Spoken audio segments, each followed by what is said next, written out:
terve! Joo, nyt laitetaan ensimmäiset lannoitteet menemään mansikalle, että sain tänään vähän tuossa noita lannoitteita, niin pistetään pikkasen. Näyttäisi, että on kasvusta vähän vaaleita, niin nyt lähtee typpeen. Tässä on tuo kalsiniitti, niin siinä on vähän typpeä ja sitten laitetaan kaliumia vähän samassa. Eli pikkusen nyt ruvetaan lannoittelemaan. Kunnon paineella niin sekoittuu jo sinne vähän valmiiksi. Tässä on nyt ihan hyvin tätä painetta, vaikka suuri osa tietysti lähtee tonne mansikkamaalle, mutta kyllä tällä niinku ihan hyvin kastelee. Noin. Eli siinä on nyt sellainen emoliuos tehty. Ja tätä käydään sitten syöttämään tuon kasteluveden mukaan pikkuhiljaa tonne. Ja tänään annetaan tommonen niinku kerta-annos tonne 40 kiloa lähtee nyt kalsiniittiin. Aika pieni lohkohan se on meillä tuo mansikkalohko, niin ei tarvii sinällään suuria. Nyt vähän sekoittelee vielä porakoneella ja tällaista.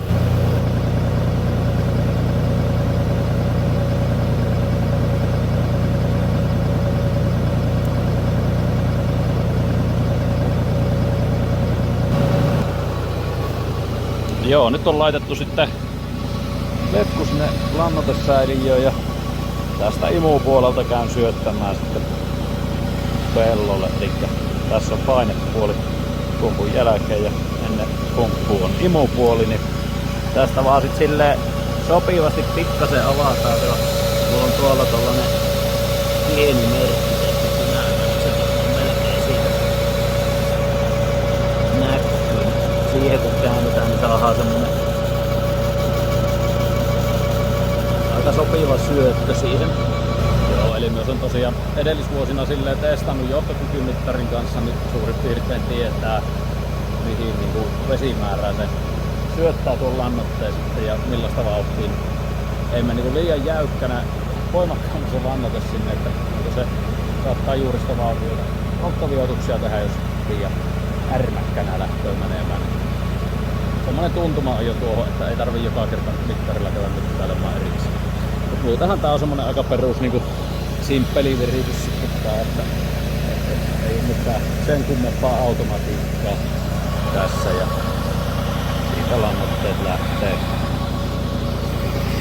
Me on tehnyt tämmösen kerta-annoksen yleensä ja on sitten sen syöttänyt ja tulee tässä valvottuu se homma. Kerkee tuossa nyt tosiaan pellolla vaikka pyörähtää ja käydä katsomassa, että kaikki on ok, mutta sille nyt kerta-annosta ei jätetä tänne järven rannoille näitä nyt sen kummemmin ei pääse vahinkoja tapahtua. Näitä emoliuoksia, ne on kuitenkin aika silleen väkevää tavaraa. Silloin joskus kun on ollut sitten tietenkin isompia aloja viljelyksessä, niin on voinut tehdä kerralla vähän suuremman tuo emoliuosmäärän ja syöttää sen sitten sinne, mutta nyt pärjätään aika pienillä pytyillä, kun on niin vähän tätä. No joo, mutta me ajelin nyt kuitenkin tänne pellolle vielä katsomaan, että varmasti vesi tulloo. Katsotaan samalla vähän pikainen vilkaisu, miltä täällä muuten näyttää. Ja täällähän meillä on tosiaan muovi alla menee tää tihkukasteluletku, eli siellä on kasteluletku täällä muovi alla, josta se vesi sitten 30 sentin välillä on niitä tippuja, niin tiputtelee tonne suoraan kivasti menneestä mansikan juuristolle se lannoite ja vesi. Täällä niin kuin näette, niin kukintaa on niin kuin alkamassa, valkosta vähän siellä täällä. Ja tässähän tää nyt on, eli tilanne alkaa näyttää nyt jo vähän paremmalta, alkaa jo tulla ja olla tummempaa lehteä, mutta ihan ensimmäistä oli niinku todella tämmöisiä keltaisia. Se nyt on tietysti keväällä, niin ravinteitakaan ei niin hyvin välttämättä mansikka saa, niin sitten sekin siihen voi tehdä. Ja tietysti vähän olosuhteet, meillä ei ole harsoja nimittäin ei ollut koko talvea eikä keväällä tässä, niin sekin antaa oman mausteensa, mutta tosiaan myyrät on kulkenut todella paljon tällä maalla. Ja nämä monet taimet oli hirveän irti, niitä vähän polettiin ja joitakin taimia on nyt toki talvenkin takia on joku talvituho tullut, mutta sitten tällaisia, jotka oli aivan irti ja oli jopa sellainen, niin kuin, että myyrän reikä tuossa taimen vieressä, niin sellaisiakin on ihan jonkun verran. Mutta nyt näyttää silleen, että on nämä nyt kuitenkin lähtenyt täältä kasvamaan ja täällä on aika hyvääkin mansikkapehkoa, että siihen nähdään ja värikin alkaa olla parempia nyt varmasti, kun saadaan lannoitetta sinne, niin tilanne korjaantuu. Hyvän kokoista kukkaa näyttäisi olevan tulossa, eli sieltä hyvän kokoista marjanmollukkaakin voisi olla sitten odotettavissa. Niin tällainen tilanne.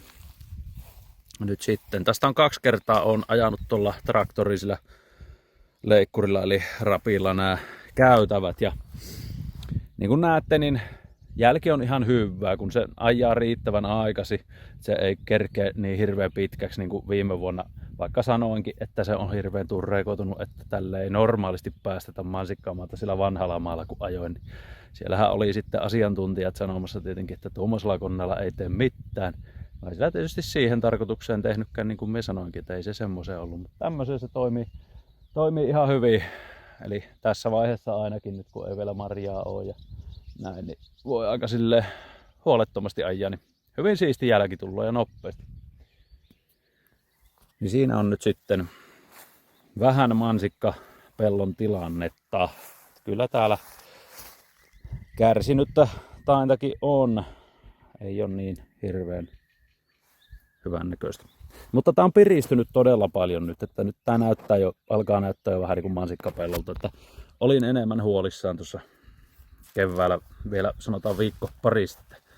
Mutta toki meillä ei ollut talvellakaan harsoja, niin tää on vähän hittaampaa tää käyntiin lähteminen. Ja toki sitten ei ihan niin hirveän aikaisessa on nyt tää kukinta ja varmasti niin kuin satokausikaan, mutta ihan sillä nyt ei ole mitään väliä. Marjat kypsyy kyllä sieltä aikana.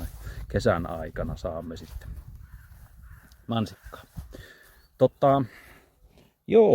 Katsotaas. Muistatteko viime keväänä, reilu vuosi sitten, istutettiin tänne mustaherukan pistokkaita. Semmosia tikkuja reilu parikymmentä senttiä pitkiä. Tökittiin tänne. Ne on nyt tämän näköisiä. Eli aika hyvin on lähtenyt mustaherukan pistokkaat kasvamaan vuodessa. Niin kuin viime kesänä kehittyvät ja täällähän jopa niin kuin tulloo marjaa tänä kesänä pikkusen näistä. Tää on erityisen hyvin myös tässä raunionlaajassa, niin tää on jotenkin semmonen sopivan kostea tai hirmu paahteinen paikka, niin tää on hyvin onnistunut kyllä. Eli makeaa ja suurta ventruunia sitten. Niin. Tälleen pikaisesti pari kausityöntekijää näillä näkymin nyt olisi tulossa sitten hommiin. Eli tarkoitus olisi silleen, että mahdollisimman paljon itsepoimintana, eli valmistautukaa itsepoimintaan tulemaan meille poimimaan mansikoita. Semmonen vielä, eli kemiallisia torjunta-aineita en käytä, eli en tule niinku ruiskuttamaan semmosia.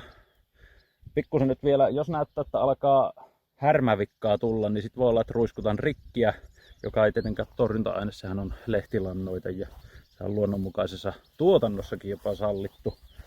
Eli jos ajelen täällä ruiskun kanssa ja joku sattuu näkemään, niin sitten se sanoo, että ei käytä myrkkyjä, mutta kuitenkin se niitä sinne ruiskuttaa, niin en ole semmosia ruiskuttamassa. Eli ruiskulla voi ajaa muutakin kuin kemiallisia torjunta-aineita peltoon. Mutta en nyt vielä tiedä, onko tarvetta. Katsotaan. Mutta kiitoksia teille tämän videon katselussa. Tässä nyt tuli vähän jotakin informaatiota, niin palailemme sitten taas seuraavilla videoilla. Ei kun morjes.